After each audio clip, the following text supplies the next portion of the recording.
രാം നാരായൺ രാം സന്ദേശവാഹകരുടെ കാര്യത്തിൽ സംസാരിക്കുന്നു.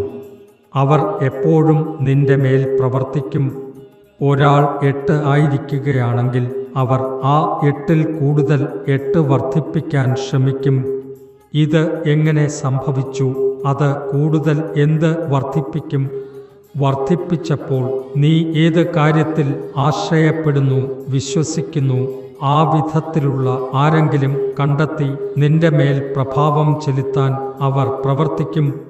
അവരുടെ ഒരേയൊരു ജോലി 2 പേരുടെ ഇടയിൽ തെറ്റായ ആശയം എങ്ങനെ സൃഷ്ടിക്കാമെന്ന് ആണ്. എത്രയും കൂടുതൽ ആളുകൾ ആകുന്നതിനെ അവരെ തടയാൻ, വിഘടിപ്പിക്കാൻ കഴിയുന്ന രീതിയിൽ പ്രവർത്തിക്കും. ഇതുമാണ് ഒരു ആത്മീയ ലോകത്തിൻ്റെ നിയമം.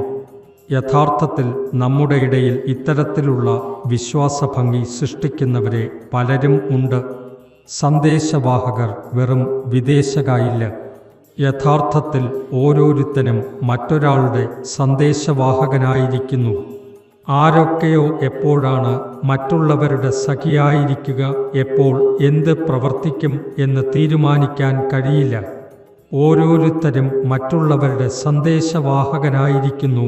ഓർക്കുക, അമ്മ മരിക്കുന്നു.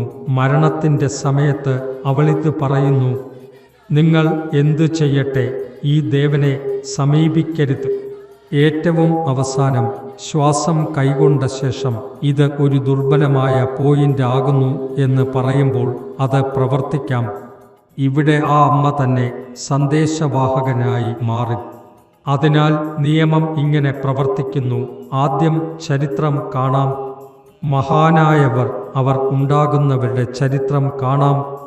അവരുടെ അഭിപ്രായങ്ങൾ, ഈ സമൂഹത്തിൽ അവർ എങ്ങനെ പ്രവർത്തിക്കും എന്ന്. ഈ 2 കാര്യങ്ങളിൽ വിശ്വാസം വെച്ച് മുഴുവനായി ആശ്രയിച്ച് നാം മുന്നേറുക. എന്തെങ്കിലും പിറന്ന മഹാനായവർ ആഗ്രഹം അല്ലെങ്കിൽ സ്ഥാപനം എക്കാലത്തും പ്രവേശിച്ചില്ല.